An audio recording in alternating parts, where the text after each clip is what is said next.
Sa isang bansang puno ng ingay ng politika at kontrobersya, sino ang nagsasabi ng totoo? Sino ang nasa panig ng bayan? Welcome to Bayang Pinas, ang news channel na hindi takot maglatag ng katotohanan. Dito, pinag-uusapan natin ang mga isyong may kinalaman sa kinabukasan mo, politika, pamahalaan at ang tunay na kalagayan ng ating bansa. Hindi kami bayad, hindi kami bulag. Sa Bayang Pinas, ang boses ng mamamayan ang tunay na headline. Kaya kung sawang-sawa ka na sa mga baluktot na impormasyon at scripted na kwento, dito ka na. Dito sa Bayang Pinas, tayo ang bantay at boses ng bayan. Kung gusto mong manatiling mulat at informed, don't forget to like, share, and most importantly, subscribe dahil sa panahon ngayon, ang kaalaman ay kapangyarihan. Ito ang Bayang Pinas, balitang totoo, pusong makabayan para sa sambayanang Pilipino. Tara na't alamin ang tunay na balita. Thus, appealable. Ngayon, naka-appeal na. Marami nagtatanong, kung naka-appeal na, ba't tayo nagmamadali? Ay dismiss ito sa atin. So may I ask the gentleman, what will happen if we prematurely dismiss the case and the Supreme Court subsequently grants the MR and reverses its own decision? The question, Mr. President, is speculative. Yes. May I have a speculative answer, Mr. President? We cannot speculate. We can only guess, second guess, because on the basis of our experience as a practicing lawyer, Mr. President, ito pong ganitong klaseng desisyon, talaga pong wala na pong kaduda-duda na kahit po mag-file pa tayo ng motion for reconsideration. We are hoping against hope. It is as if we are wishing for the moon. Palagay nyo po, palagay nyo lang po merong isa na nag-reverse. Hindi rin po ma-overturn eh. Kasi po ang kailangan po ninyo ay 8 ang mag-reverse. Sa inaakala po ba ninyo, meron kayong makukuhang 8 na pumirma doon sa unanimous decision na babaligta rin po nila yung kanyang sarili. Kaya, napakahirap pong mag-speculate, Mr. President. I will accept the answer of the gentleman, but I have done my research, Mr. President. Nako, And, ano yung research yan? To remind everyone, Sa mo rin research yan? Sa school bukol? the reversal of the Supreme Court's own decision is not impossible, Oh, even in landmark cases. oh. In the case of Labugal, Bilaan, Tribal Association Incorporated versus Victor Ramos, GR number 1278882, December 1st, 2004, questioning the constitutionality of Republic Act 7942 or the mining law, the Philippine mining law. The Supreme Court granted the MR, reversing and setting aside its earlier ruling. And also, Mr. President, just a few days ago, the Supreme Court reversed its own ruling on the definition of a stockholder. This is the case of Lily Lopez versus Lolito Lopez with GR numbers 25497-957-58. So, may kasabihan po tayo, ang tumatakbo ng matulin, kung matinik ay malalim. Kaya dapat siguro pag-isipan muna natin kung tama ba na bago magdesisyon ang Supreme Court, basta ibasura na natin ang kaso na ito. Unang-una po, Mr. President, gusto kong malaman, yung po bang mga kasong sinabi nyo, unanimous decisions po ba lahat? I am not sure about that. Yari tayo dyan. But one thing, Yan ang problema. Magsasite ka ng ruling. Magsasabi-sabi ka ng ganyan. Hindi ka naman pala sigurado. Baka ginugudtay mo lang kami, ha? Soto, ha? Problema sa'yo, eh. Yung mga researcher mong taga-school bukol siguro nakahanap ng mga yan. I can say is that if there is a mistake, unanimous decision could become a unanimous mistake. Wala pa pong nangyaring gano'n, Mr. President. At saka po tayo pag nananakbo.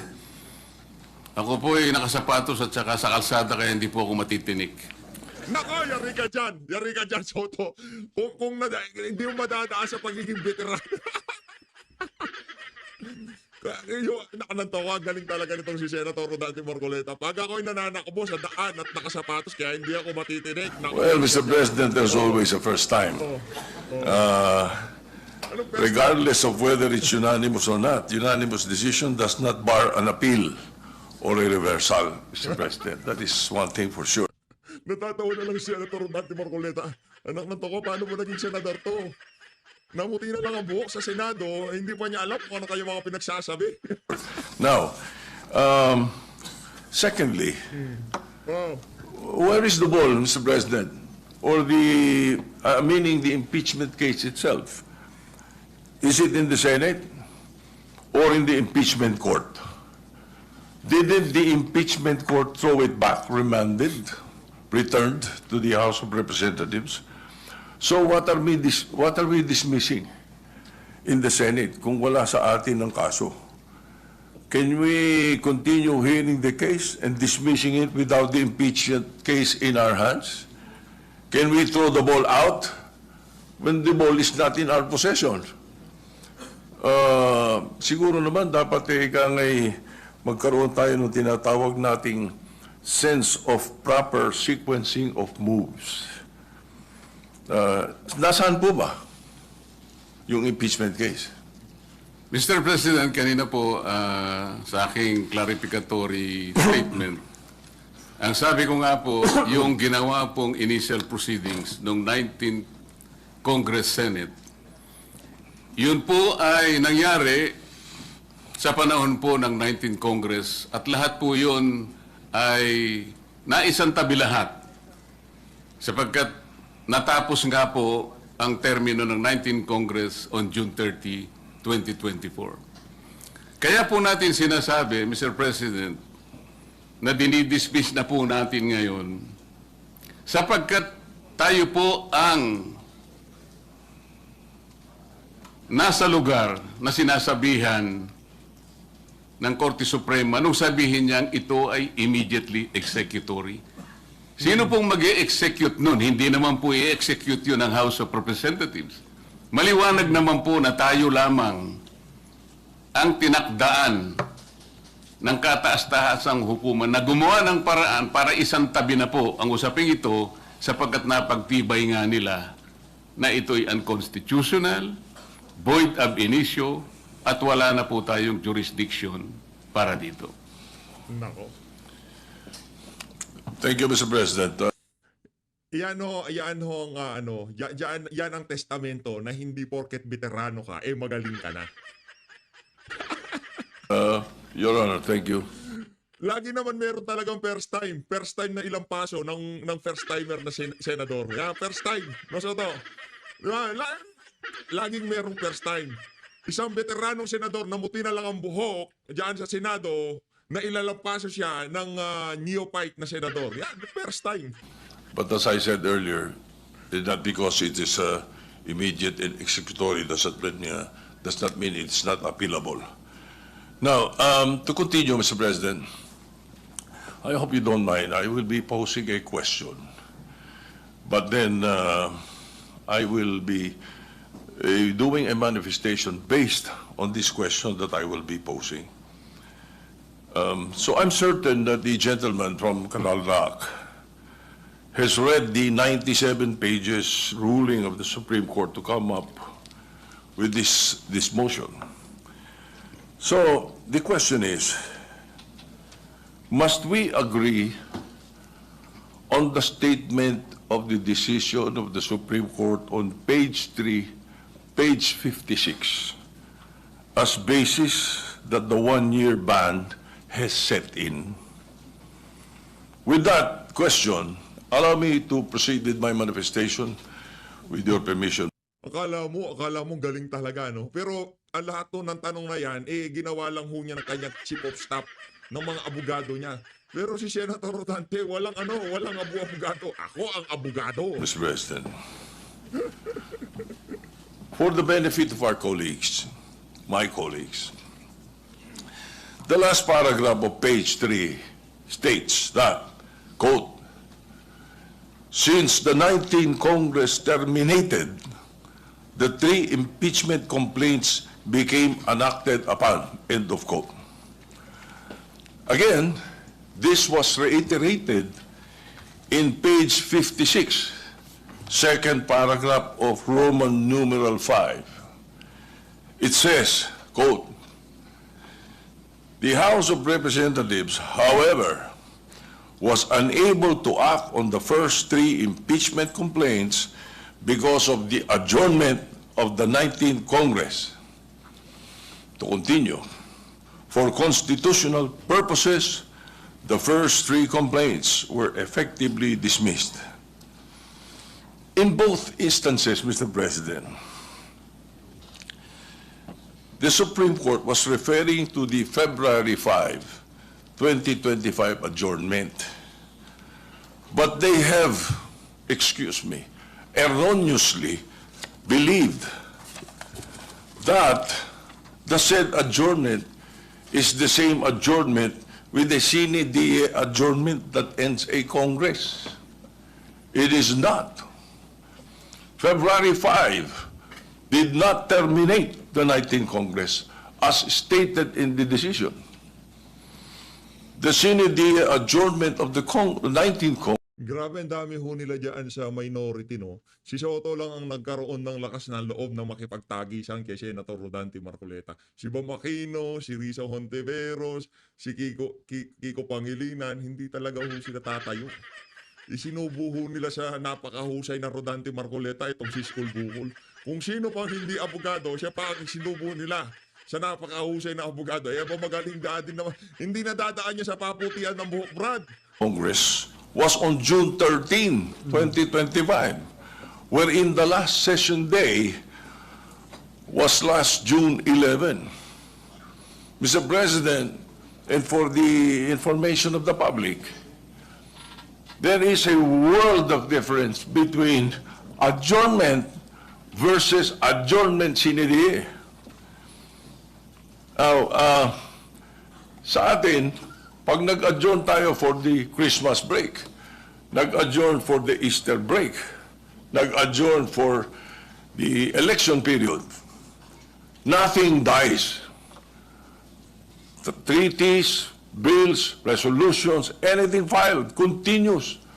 It is never archived.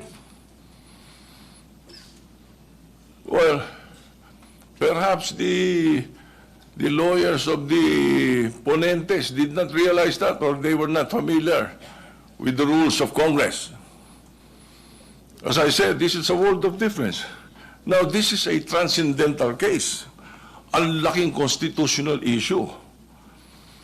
Wala man lang oral arguments, or at the very least, a consultation with some members of Congress, or members of the bar na nakakaintindi ng rules ng Congress regarding the procedure.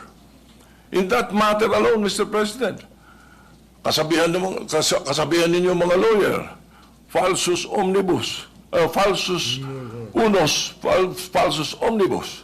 Nako, wag kang babanat ng ganyan. Kung di ka abogado, masosoplak ka na naman yan. Mistake in one, mistake in all. In that manner, they wouldn't have decided based on their unfamiliarity with the legislative process. Eh, may mali agad eh. Pati ba legislative rules natin gusto nilang palitan? Ganun ba yun?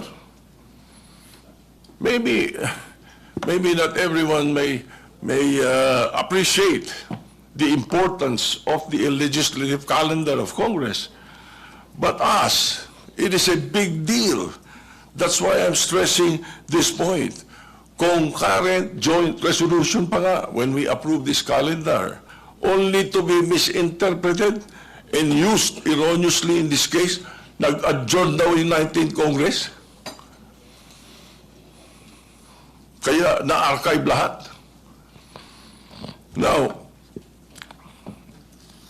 may kinopya lang, kopya, mali pa. Sabi nga kanina ng ating distinguished gentleman from Tarlac, hilaw. Hilaw yung complaint. Hilaw din yung decision. In addition to this factual error, Mr. President, it can be seen in the website of the House of Representatives that the 3 impeachment complaints were referred to the Committee on Rules and were consigned to the archives on February 6, not February 5, as claimed in page 78 of the decision. Nag-housekeeping lang ang House, kaya in-archive, hindi to end the Congress. Ang ginagawa mo dyan, ba't di ka pumunta doon? Talagang ang dami yung falsifikado sa sinasabi nitong si Itbulaga. Yung mga kasabihan niya talagang ibang klase yung mga kababayan. Pati yung mga show sa Itbulaga, yung mga kasabihan. Hanggang sa Senado, dinala...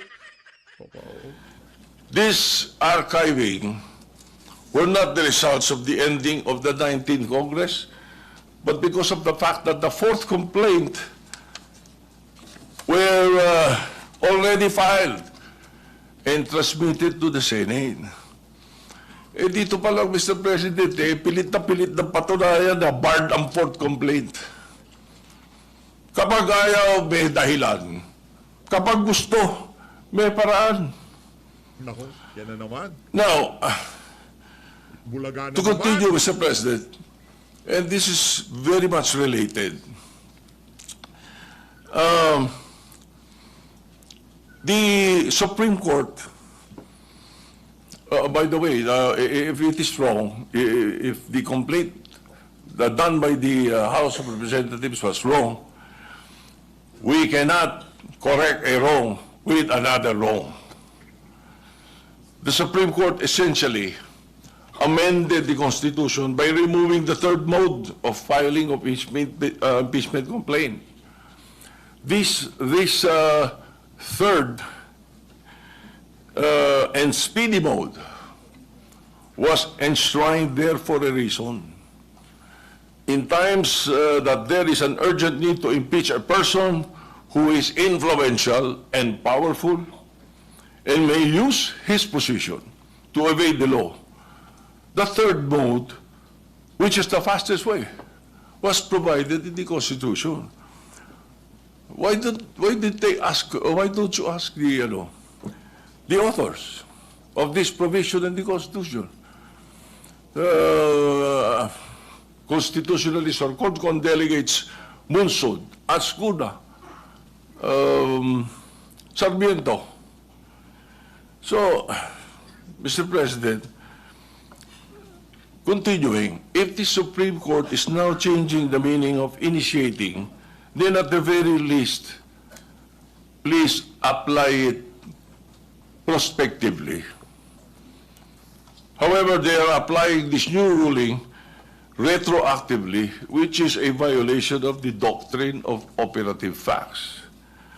Kung ganito kanilang kagustuhan, at susundin natin basta-basta, apektado din dito yung nakaraang impeachment, the impeachment proceedings. In the words of retired Supreme Court Senior Justice Antonio Carpio, I quote, "The said Supreme Court decision practically voided the impeachment proceedings against former President Joseph Estrada and former Chief Justice Renato Corona." Pag gusto talaga, may paraan. Pag ayaw, may dahilan. Pero wag naman sana pati sa mga nitong bagay that will ultimately affect future impeachment and legislative rules and proceedings. Sa atin yun I've read that the basis for the retroactive application of the... Malaki ang problema itong mga pinagsasabi dito ni Sotto, no? Kine-question niya yung ilinabas na desisyon ng Korte Suprema, anak ng Toka. Meron ng problema dito mga kababayan. Ngayon, kung hindi kikilos ang Korte Suprema sa paglalabas ng mga ganitong klaseng komento noong mga senador, mga abogado o kung sino-sino mang kinikwestiyon ang kahusayan ng mga maestrado ng Korte Suprema, eh malaking problema ho talaga ito. Senator, hindi po nagsasalita si Andante, pinapabayaan niya na pinagbibigyan niya tong si School Bukol. New definitions because the Senate now has not acquired jurisdiction yet. Mr. President, ano tawag natin doon sa nag-constitute kayo as an impeachment court? Pinagpilitan nga. Kaya nga sinuuli. Kanina alam mong sinuuli. Ngayon, hindi mo na naman alam. Kaya nga ibinalik, di ba? O ngayon na naman, nag-constitute sila pero ibinalik sa House of Representatives. Maraming katanungan. Una sa lahat, talaga nga bang hindi nyo linabag yung one-year bar rule? Kung hindi, okay, pagpalagay na natin. Kayo na ang masunod. Sa tingin nyo hubad, pagka mag-uumpisa ang trial, hindi rin pag-uusapan niya mga issue na yan? Kaso pagka pinag-usapan, paano ba natin pinag-uusapan to?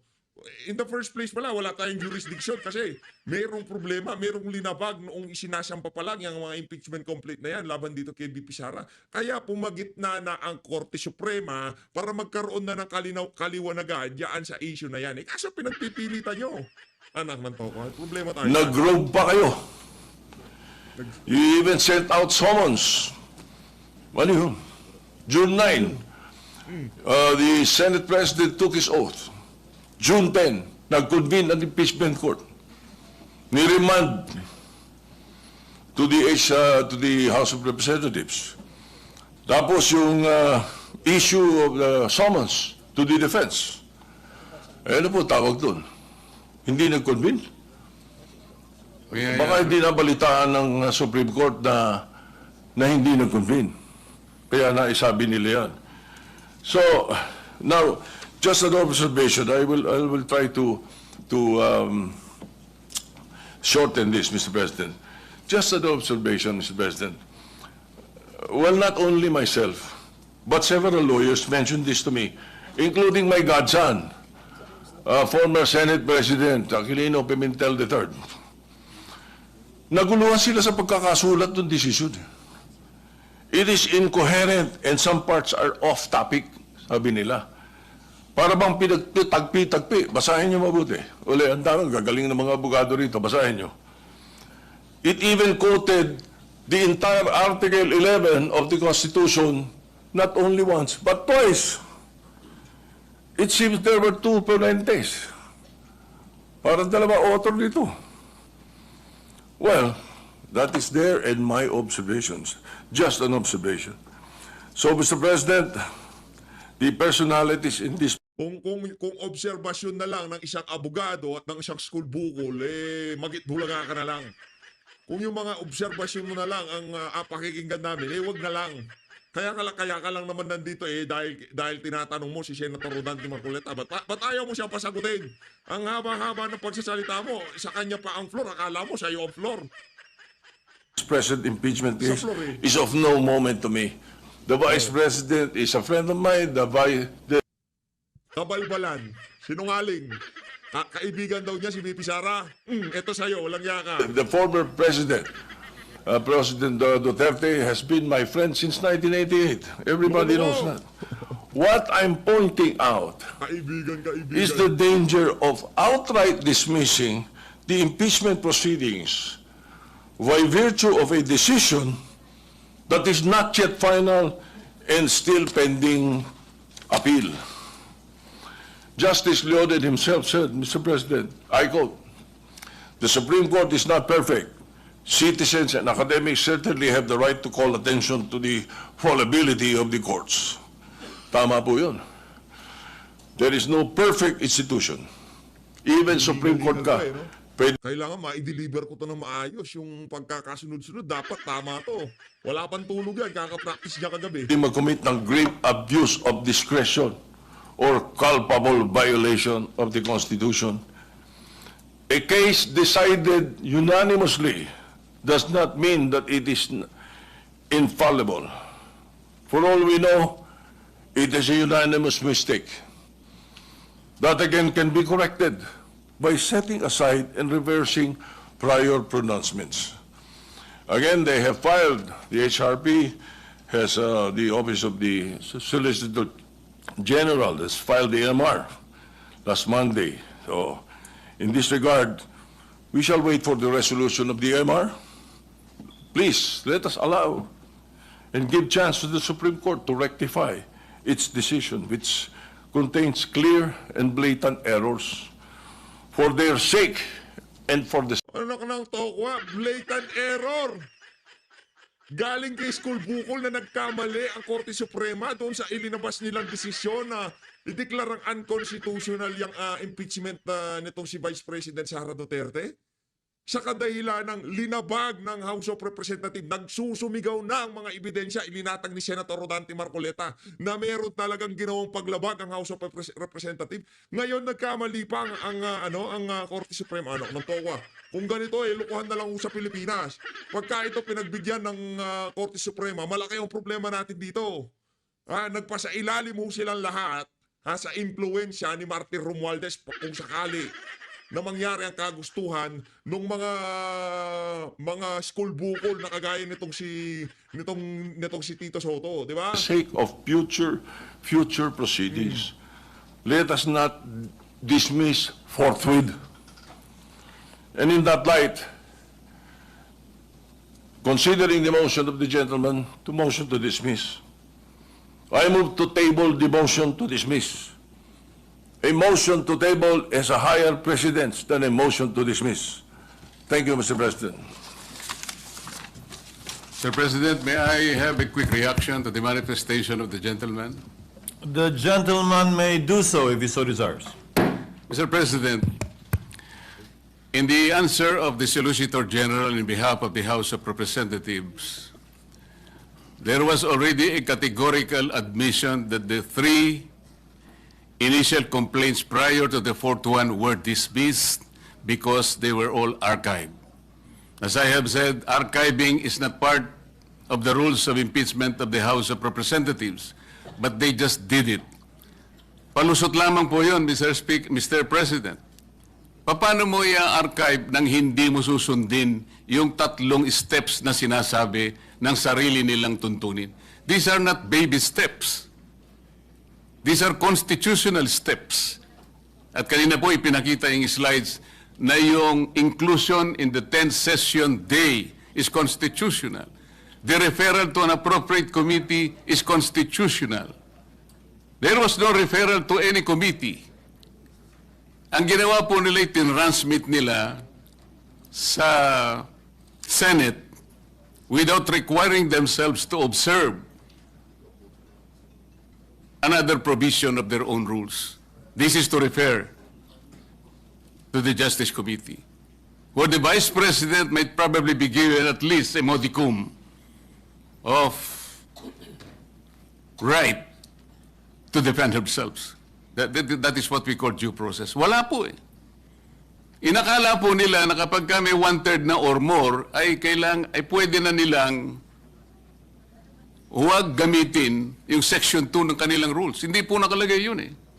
So hindi na po kailangan na i-distingue pa natin yung adjournment and sine die adjournment. Kasi inadmit na rin po na in-archive nila kahit na wala po sa tuntunin. Kanina sa manifestation, tinanong din po. Kung wala tayong jurisdiction, paano yung unang initial proceedings? Pwede po yung initial proceedings ninyo will be considered under the doctrine of operative facts. Hindi pa po na-declare na wala pang jurisdiction ng Senate at that time. Ngayon lang po nangyari. Kaya po yung ginawa ng Senate of the 19th Congress, tama pa rin po eh. Wala pa pong declaration noon. Kaya lang, ang kagaya po ng aking clarification na sinabi, all these initial proceedings conducted in the Senate of the 19th Congress were not officially transmitted to the 20th Congress, where I myself belong, a Congress of different composition. So yun po ngayon, naharap tayo ngayon sa issue na Talagang tayo lamang po ang gagawa because there is no other agency of government that will execute that decision of the Supreme Court. Only the Senate. So may I go back to the first question, to the original motion, Mr. President? Mr. President, if I may. Majority Floor Leader. Thank you, Mr. President. With the indulgence of my colleagues, Mr. President, our Senate Minority Leader, Senator Sotto, and first movement of the motion, Mr. President, Senator Marcoleta, may I respectfully appeal, Mr. President, of our, and remind, Mr. President, our colleagues of our concurrence during our caucus held last week, that we will debate on this and talk about this and discuss this matter, Mr. President. But if the minority leader would continue to insist his motion, Mr. President, we have no other choice but to dispose with the motion of the minority leader, considering that it takes precedence, Mr. President, with the motion of Senator Marcoleta. It is the understanding of the chair that during our all-member caucus, which the chair announced in plenary, that it was agreed unanimously by all the members that we will be discussing, debating, and acting on the Supreme Court decision on a date certain. And this was the date certain that was agreed upon in caucus. Maybe hear from the distinguished minority floor leader if there has been a change in that position given on that date when we had an all-member caucus. Mr. President, as a matter of fact, concur with what you said. But during that time when we discussed it, there was no MR file. There was no mission. Palusot yan. Wala, hindi talaga gentleman tong mama na to. Hindi marunong sumunod sa usapan. Motion for reconsideration filed by the House of Representatives or the Solicitor General. So it becomes... Pero anticipated nyo na. Noong nag-uusap kayo, alam nyo na magpa-file ng MR ang House of Representatives. At sinabi na nila na magpa-file sila ng MR. Nako. It's a different, it develops into a different scenario now that there is a motion for reconsideration. Because again, my question was not clearly answered when I said, what happens if we move to dismiss as what? As a Senate or as impeachment court? I think that is one of the questions that is going to be posed by another member of the Senate, and we wish that you could recognize them to continue debate on this matter before we decide. But again, my answer is that there was no motion for reconsideration when we agreed to decide on August 6 on the motion to dismiss. That's why my motion is not against the motion to dismiss, Mr. President. It is merely a motion to table the motion to dismiss, which you may be able to take up on the floor even tonight or tomorrow. A motion to table is alive always in parliamentary rules, and you may take it up anytime. Then we can take up the motion to dismiss after that, Mr. President. Thank you. We note the intent of the distinguished minority floor leader, but the chair would therefore like to make some points known before we act on the motion.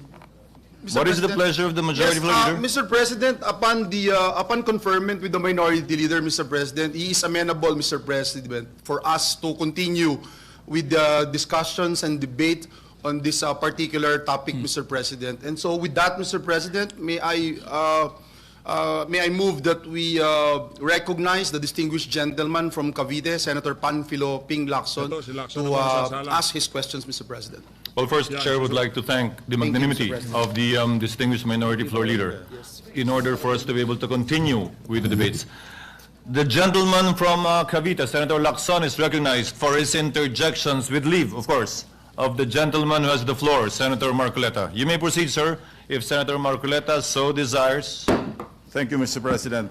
This is not an interpellation.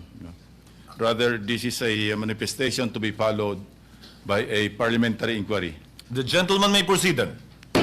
Mr. President, I've been diligently reading and reviewing the rules of the Senate since I've been out of this august chamber for 3 years. Nowhere in our rules can I find a provision on a motion to dismiss, as submitted by the honorable gentleman from Tarlac. Neither is there a supplementary application of the rules of court to offer a space for such motion to dismiss, except perhaps in the committees performing their legislative inquiries in aid of legislation. Obviously, we are now assembled in plenary, not as an impeachment court, but as a legislative body, and I cannot relate to a motion in this plenary to an issue that involves a collective decision that falls solely and exclusively under the jurisdiction and authority of an impeachment court. Having said that, Mr. President, my parliamentary inquiry is addressed, of course, to the Senate President. Mr. President, how do we deal with the pending motion? I refer to the motion to dismiss. Shall we even take it up or deal with it? Kasi wala po sa rules natin. Paano wala tayo pong guidelines? Kasi wala po sa rules natin yung motion to dismiss. So anong guidelines ang susundin natin in addressing the motion to dismiss submitted by the Honorable Marcoleta? Assuming arguendo, Mr. President, that the motion is voted upon and adopted by this body, what if, Mr. President, the Supreme Court reverses itself when it rules on the MR filed by the House of Representatives through the Solgen? Shall we also backtrack and reverse ourselves in dismissing the impeachment case? I pose that question, Mr. President. Thank you. Thank you, Senator Lacson. To respond, we were faced with this question, but the very people asking us to wait right now were the very same people who were telling us before to ignore the pendency of a case in the Supreme Court precisely regarding this impeachment complaint. They were egging the Senate, even if we were on recess, to precisely proceed with the trial in spite and despite the pendency of cases in the Supreme Court. And the chair, with an abundance of caution, same with us good senator right now, decided to afford the Supreme Court time during the recess to decide on the matter. And when they did not, the Senate, in accordance with its duty, convened the impeachment court when we resumed session, given that we cannot conduct impeachment proceedings that have not yet begun yet during the recess. To answer the query with respect to motion to dismiss, this was actually done, although not via a motion to dismiss, but a motion to archive in relation to the impeachment complaints of then President Estrada and Ombudsman Gutierrez.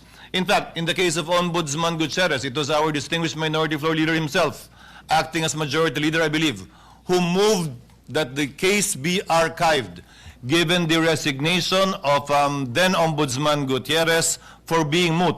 In the case of President Estrada, the case was likewise archived for being functus officio, given that EDSA DOS happened and a new president was sworn into office. Your Honor, I believe the chair believes that we will have different interpretations of the effect of the Supreme Court decision. But ultimately, as I discussed with the Majority Leader earlier, once a decision is made by the Senate and the period to seek a reconsideration of that decision put to a vote has expired, the next logical step would be to archive so that it will be made part of our records. It is the position of the chair, subject to the wisdom of the plenary, Your Honor, that given the Supreme Court decision that the Senate never acquired jurisdiction over it, that the proceedings and the articles of impeachment were null and void ab initio. Itong si Boy Kilay, inano ho niya tinusta niya itong si Lacson. Wala, hindi, meron. Ito, isa-isahin ko sa'yo ha. Ito. Ito yung motion to dismiss. Anong pala sinasabi? Ano kasi, nagpahinga ka, hindi mo alam Aral ka pa. Indeed, there might not even be anything to dismiss, and the procedure would be more properly to archive, similar to what we have done in the past, so that these proceedings will still be made part of the Senate's records. But we will cross that bridge once we put it to a vote, Mr. President. I go Your back Honor. to my previous question, Mr. President. Anong gagawin natin sa motion to dismiss? How do we deal with it? May We I are in answer, plenary Mr. as a legislative body. We're not an impeachment court. So yun ang tanong ko po, Mr. President. Yun ang essence ng aking parliamentary inquiry. The predisposition of the chair is what I stated, but subject, of course, to the wisdom of plenary. Maybe here from Senator Marcoleta, with respect to his ideas, given that he is the proponent Mr. of the President, motion. it is true that the motion to dismiss is not part of our rules. But it is part of our rules po yung pagiging suppletory application po ng rules of court. In the rules of court, yung korte po can motu proprio dismiss a case kung wala pong jurisdiction. And considering that the rules of court has become part of our rules, that's why I use the motion to dismiss. Pag wala pong jurisdiction, halimbawa, sa isang korte, collection case po ito, 5,000 pesos po yung pinal niya, dinismiss po ng court kahit hindi pa sumagot yung kalaban, Mr. President, kasi ang jurisdiction po ng korte hanggang 3,000 lang. Ganun po ibig sabihin nun. Minsan po, hindi po verified yung complaint, dinismiss. Sa motu proprio, talagang dinidismiss.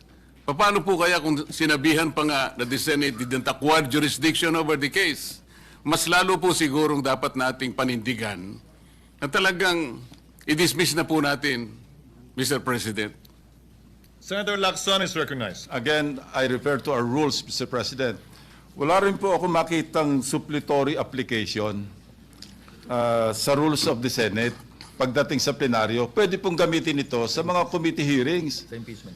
Inquiry in aid of legislation. But we are not there. We're here in plenary. Maski po basahin natin na 100 beses ang ating rules of the Senate, wala pong suppletory application sa ating rules. Thank you, Mr. President. The point of Senator Lacson, insofar as that is concerned, is well taken. Senator Pangilinan. Just on the point of Is recognized. suppletory, the rules of court being suppletory. Mr. President, the rules that are suppletory presupposes that there are no rules of the Senate or the Senate impeachment court.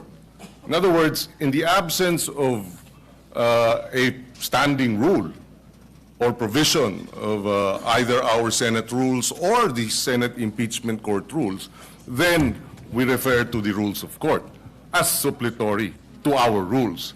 But in this case, the Senate impeachment court has a specific rule, resolution number 39. Upon presentation of the articles to the Senate shall specify the date and time for the consideration of such articles. Unless the Senate provides otherwise, it shall continue in session from day to day until final judgment shall be rendered, and so much longer as may in its judgment be necessary. In other words, as an impeachment court, of course, not as a Senate in plenary, but even that is now being debated because this representation believes the sole power to try and decide impeachment cases is the impeachment court and not the Senate in plenary. Mr. President, Majority Floor Leader. Mr. President, next to interpolate, Mr. President, on the list of this representation is the distinguished gentleman from Taguig and Pateros, no other than Senator Alan Peter Cayetano. I move that he be recognized, Mr. President. If I may, Mr. President, with the indulgence of the good gentleman from Taguig and Pateros, yung akin po ay the lady may proceed. susog doon kay Senator Lacson ng mga punto. Nako, Senrisa, huwag ka nang bumida. Ito, usapang may utak to. At pagka usapang may utak, hindi ka to kasali. But Your Honor, It's the not an chair- interpellation yet, Mr. President. A follow-up point to the point of Senator Lacson. If the SP lady may and proceed. the gentleman. Thank you, Mr. President, and with the indulgence, as I said, of the good gentleman from Taguigan Pateros, nabanggit na rin po, Mr. President, pareho ni na Senator Lacson at Senator Pangilinan, yung usapin ng tayo ba, Senate or Senate impeachment court ba? So this is a point of inquiry, actually, a brief point of inquiry, Mr. President, related to the motions at bar now. The question presented to the body is related to an ongoing impeachment case, which is within the jurisdiction of the impeachment court. Should we not first have the newly elected senators take their oaths as senator judges and convene as an impeachment court? I note, Mr. President, that the Supreme Court decision is not yet final. As colleagues have mentioned, a motion for reconsideration has been filed by the House of Representatives, and the court itself, the Supreme Court, has given 10 days for the Vice President to comment. So yung point of inquiry ko nga po, Mr. President, hindi po ba dapat pasumpain na muna ng presiding officer with us convened as an impeachment court, yung mga bagong halal na senador para makapag-convene po tayo bilang impeachment court at i-treat yung mga motions at bar. Salamat po, Mr. President. Noted and entered into the records. What is the pleasure of the Honorable Just a very quick intervention. Very quick, Mr. President. Pangilinan? With the permission of Yes, our you may Mr. proceed, sir. Yes, Mr. President, and we place this on record after reading the ruling, the decision of the Supreme Court. Mr. President, the Supreme Court referred to the Senate impeachment court repeatedly. And therefore, it is the Senate impeachment court that was also impleaded. It is the Senate impeachment court that may, if it opts to, file a motion for reconsideration. And therefore, this motion to dismiss, we believe, should be forwarded to or tackled by the Senate as an impeachment court. Your Honor, just on that point, the parties mentioned in the case is not the Senate impeachment court, but the Senate. And the dispository section of the decision makes mention also of the Senate. If I may quote, consequently, the Senate did not acquire jurisdiction to Tostado. constitute itself as an impeachment. Bida-bida kasi yung si Kiko.